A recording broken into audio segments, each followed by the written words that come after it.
नमस्ते दोस्तों, हमारे YouTube चैनल पर आपका स्वागत है। आज के वीडियो में हम आपको विचारों की महत्ता और उनके प्रभाव के बारे में बात करेंगे। जैसे विचार वैसा जीवन। हमारे चैनल को सब्सक्राइब करना न भूलें ताकि आप हमारे नए और रोचक वीडियो के साथ जुड़ सकें। तो चलिए शुरू करते हैं। एक बार एक व्यक्ति गौतम बुद्ध के पास गया और बोला, बुद्ध, मैं अक्सर लोगों को यह कहते हुए सुनता हूं कि हम जो सोचते हैं वही बन जाते हैं। इसलिए मैं आपसे जानना चाहता हूं कि हमारा जीवन हमारे विचारों से कैसे जुड़ा है और हमारे विचार हमारे जीवन को किस हद तक प्रभावित करते हैं। बुद्ध ने कहा है कि यह सत्य है कि मनुष्य जो सोचता है वही बन जाता है।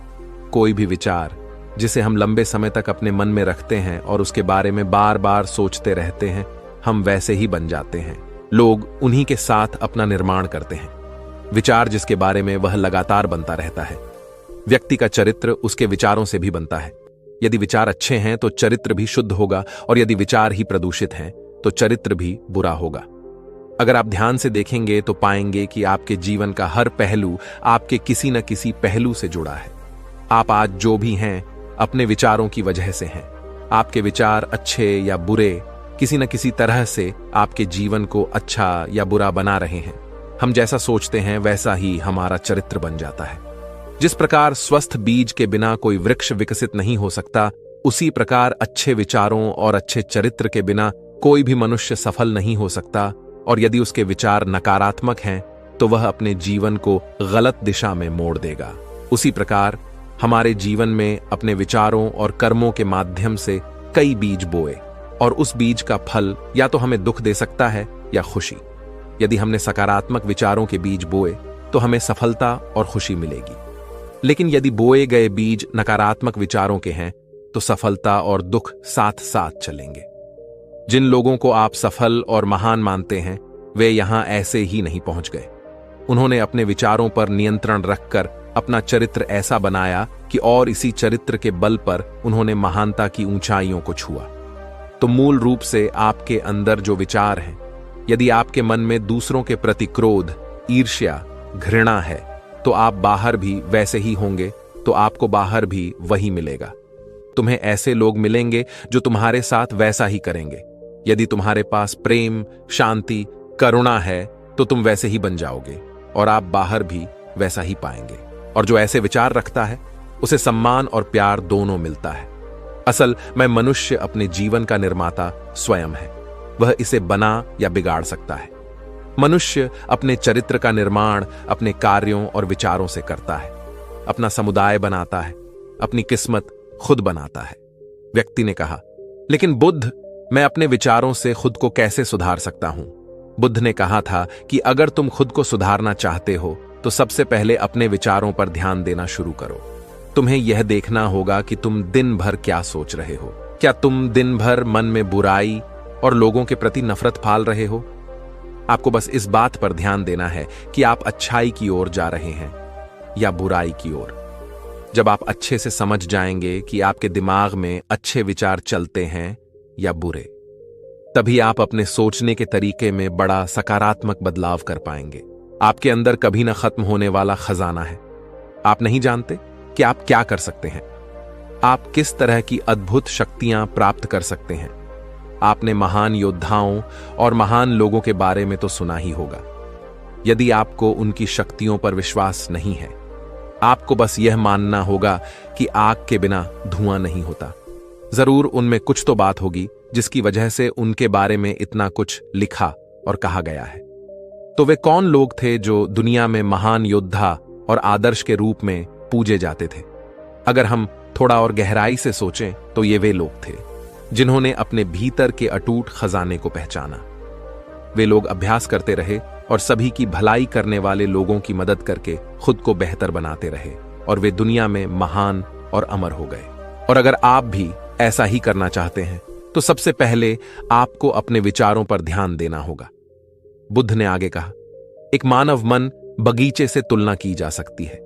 जैसे बगीचे को साफ और सुंदर रखना, समय समय पर उसमें उगने वाले खरपतवार को हटाना पड़ता है, रोज पानी देना पड़ता है, पौधे की देखभाल करनी पड़ती है।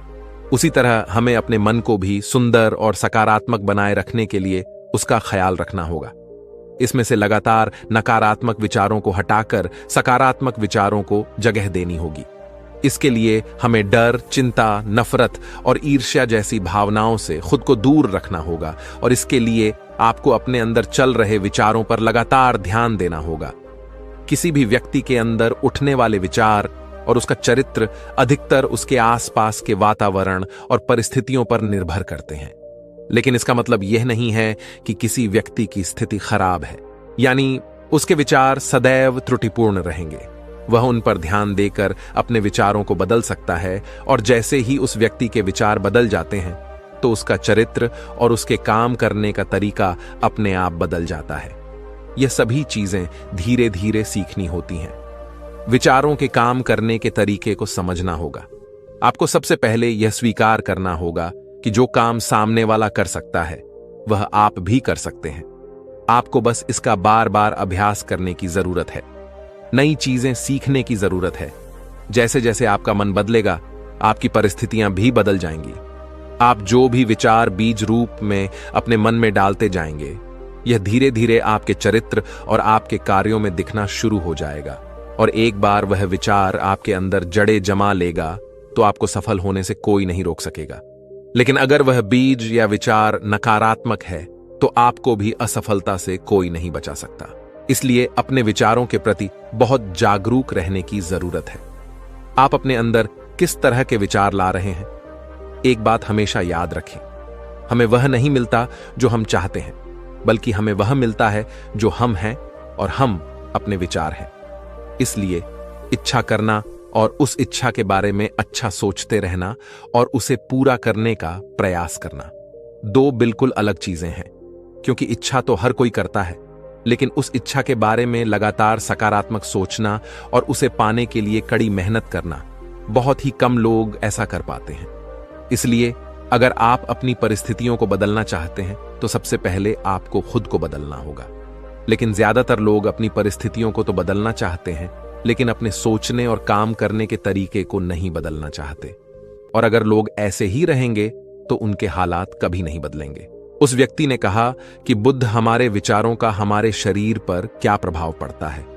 बुद्ध ने कहा था कि हमारा शरीर हमारे दिमाग का गुलाम है। हम जो भी सोचते हैं उसका पहला प्रभाव हमारे शरीर पर ही पड़ता है। आपने देखा होगा कि जो लोग बहुत अधिक चिंता करते हैं और डरते हैं वे जल्दी बीमार पड़ जाते हैं। साथ ही जो लोग दूसरों से ईर्ष्या करते हैं और हमेशा नकारात्मक सोचते हैं वे भी बहुत जल्द मानसिक और शारीरिक बीमारी का शिकार हो जाते हैं। और अगर आप ऐसा सोचते हैं तो आपके साथ भी ऐसा ही होगा। इसके विपरीत जो लोग हमेशा खुश रहते हैं वे दूसरों के बारे में अच्छा सोचते हैं, हमेशा स्वस्थ रहने के बारे में सोचते रहते हैं, तो उनकी ऊर्जा एक समान हो जाती है और इस ऊर्जा का सकारात्मक प्रभाव सबसे पहले उनके शरीर पर पड़ता है। क्योंकि जिस व्यक्ति का मन शांत होता है उस व्यक्ति के शरीर की आधी बीमारी अपने आप ही खत्म हो जाती है। हम स्वस्थ रहेंगे या बीमार, यह हमारे आसपास के माहौल और परिस्थितियों के अलावा हमारी सोच पर भी निर्भर करता है। एक कमजोर और बीमार विचार हमारे शरीर को भी कमजोर और बीमार बना देता है। आपने अपने आसपास देखा होगा कि जो लोग बीमार होने से सबसे ज्यादा डरते हैं, जो सबसे ज्यादा बीमार पड़ ढहते हैं, इस डर ने लाखों लोगों की जान ले ली है। इसके विपरीत जो लोग अपने शरीर के बारे में अच्छा सोचते हैं वे स्वस्थ और मजबूत महसूस करते हैं और जिनके विचार शुद्ध होते हैं उनका शरीर स्वस्थ और मजबूत हो जाता है। वैसा ही हमारा शरीर सिर्फ एक उपकरण है और हमारा मस्तिष्क इस उपकरण को नियंत्रित कर रहा है। जैसे अच्छा भोजन हमारे शरीर के लिए जरूरी है, उसी तरह अच्छी सोच यह हमारे शरीर के लिए भी बहुत महत्वपूर्ण है। जैसे ही आपके विचार शुद्ध हो जाएंगे, इसका सबसे पहला असर आपके शरीर पर दिखाई देगा। एक शुद्ध और सकारात्मक दिमाग आपको कभी भी खराब खाना खाने नहीं देगा। इसलिए सबसे पहले अपने दिमाग को सुरक्षित रखें, फिर यही दिमाग आपके शरीर को हर बीमारी से बचाएगा। यदि कोई बीमार और कमजोर व्यक्ति अपने शरीर को पूरी तरह से स्वस्थ बनाना चाहता है तो उसे सबसे पहले अपने शरीर को ठीक करना चाहिए। विचार और उसका मन उसे प्रकृति के संपर्क में रहना चाहिए। उसे सूरज की रोशनी में रहना चाहिए और 1 सेकंड के लिए भी अपने शरीर के बारे में नकारात्मक नहीं सोचना चाहिए। वह जैसा स्वास्थ्य चाहता है वैसा ही उसे महसूस करना चाहिए और पूरा विश्वास है कि वह वैसा बन सकता है। उस व्यक्ति ने कहा, बुद्ध, अब आप मुझे बताएं कि हमारे विचार हमारे लक्ष्य को कैसे प्रभावित करते हैं। बुद्ध ने बताया कि जब तक आपका लक्ष्य आपके विचारों के अनुरूप नहीं होगा तब तक आपको सफलता नहीं मिल सकती है। कहने का मतलब यह है कि आप हर दिन एक नई चीज सोच सकते हैं, जो मैं आज चाहता हूं या बनना, कल मैं वह बनना चाहता हूं या बाद में कुछ और। लेकिन जब तक आप अपने लिए कोई लक्ष्य निर्धारित नहीं करते तब तक आप कोई भी बड़ा काम नहीं कर सकते, क्योंकि नियम यह है कि जो काम हम बार बार करते हैं उसी काम में हम आश्चर्यजनक सफलता हासिल कर सकते हैं। अगर आप हर दिन अपना लक्ष्य बदलते रहते हैं तो आप कहीं नहीं जा रहे हैं। इसलिए आपके जीवन में एक निश्चित लक्ष्य होना चाहिए और आपको अपनी पूरी मेहनत और लगन से उस लक्ष्य को पूरा करने का प्रयास भी करना चाहिए।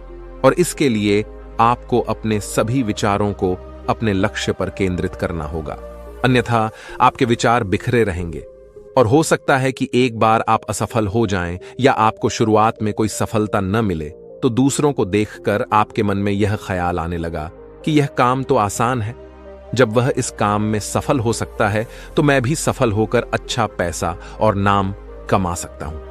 और यह भी संभव है कि इस काम में असफल होकर भी तुम दूसरी तरफ भागो और ऐसा करते समय आप कई काम करते हैं, लेकिन हो सकता है कि आप किसी एक चीज में सफल ना हो पाएं।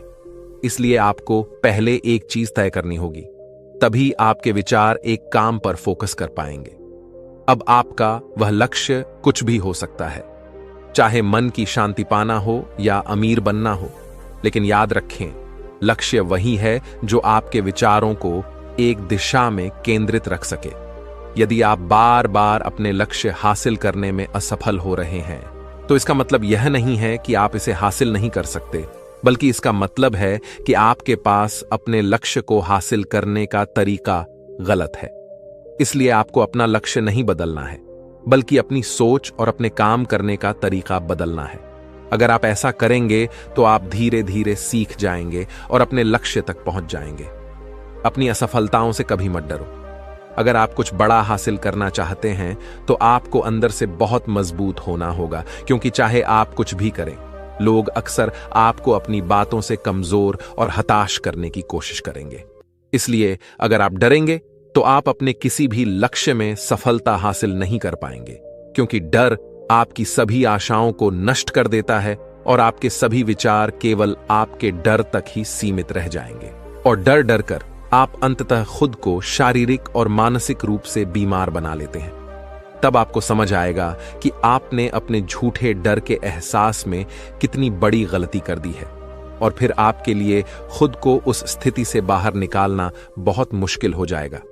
इसलिए सबसे पहले एक लक्ष्य बनाएं ताकि आपके विचार उस पर केंद्रित हो सकें। उसके बाद अगर आप बार बार असफल होते हैं तो भी घबराएं नहीं, क्योंकि यह लक्ष्य हासिल करने का ही एक हिस्सा है, और पूरा विश्वास रखें कि आप जरूर सफल होंगे और एक दिन तुम भी हो जाओगे। उस व्यक्ति ने कहा, बुद्ध, विचारों और मन की शांति के बीच क्या संबंध है? बुद्ध ने बताया कि मन की शांति एक ऐसा खजाना है जिसे दुनिया के 1% लोग भी हासिल नहीं कर सकते, और जिसने यह खजाना हासिल कर लिया है वह दुनिया के सबसे भाग्यशाली व्यक्ति है। वह भीड़ में अलग दिखता है। यह कहना उतना आसान नहीं है जितना लगता है। मन की शांति केवल लंबे समय तक आत्मनियंत्रण के माध्यम से ही प्राप्त की जा सकती है। जब कोई व्यक्ति खुद को समझता है और दुनिया प्यार और प्यार के बीच के अंतर को समझती है, उसके अंदर नफरत, डर और ईर्ष्या जैसी भावनाएं खत्म हो जाती हैं। तब एक दिन व्यक्ति को मन की सच्ची शांति मिल सकती है, और यही हर इंसान का अंतिम लक्ष्य भी है। एक शांत व्यक्ति सबसे खराब परिस्थितियों में भी खुद को नियंत्रित कर सकता है। एक शांत व्यक्ति के पास जितनी मानसिक शक्ति होती है उतनी किसी और के पास नहीं होती। शांत व्यक्ति का अर्थ है वह व्यक्ति जिसका मन पूर्णतः शांत हो, क्योंकि जैसे ही आपका मन शांत हो जाता है आपके सभी विचार शांत हो जाएंगे, और तब आपको महसूस होगा कि सचमुच आपका दिमाग कितना शक्तिशाली है। जैसे ही आपको मानसिक शांति मिलेगी आप महसूस करेंगे कि आपकी मानसिक शक्ति इतनी बढ़ गई है कि आपके लिए सब कुछ आसान हो गया है। आप जहां भी हों, आपकी परिस्थितियां जो भी हों, आप खुद को स्वीकार करना शुरू कर देंगे। आप हमेशा खुश रहेंगे और अगर आप यह मुकाम हासिल करना चाहते हैं तो इसकी शुरुआत आपको अपने विचारों से करनी होगी। अपने विचारों पर नियंत्रण, और अपने विचारों पर यह नियंत्रण आप केवल और केवल ध्यान के माध्यम से ही प्राप्त कर सकते हैं। इतना कहकर बुद्ध चुप हो गए और ध्यान करने लगे और वह व्यक्ति भी उनको प्रणाम करके चला गया। दोस्तों, आपने आज के इस वीडियो से क्या सीखा वह मुझे आप कमेंट में बता सकते हैं। इसी के साथ में उम्मीद है कि आपको आज की वीडियो पसंद आई होगी, तो इस वीडियो को उस इंसान को शेयर करें जिससे यह कहानी सुनने की जरूरत है, और उसी के ठीक बाद चैनल को सब्सक्राइब करें। तो चलिए फिर मिलते हैं ऐसी एक और नई वीडियो में एक नए मैसेज के साथ। तब तक के लिए अपना ख्याल रखें। धन्यवाद और नमो बुद्धाय।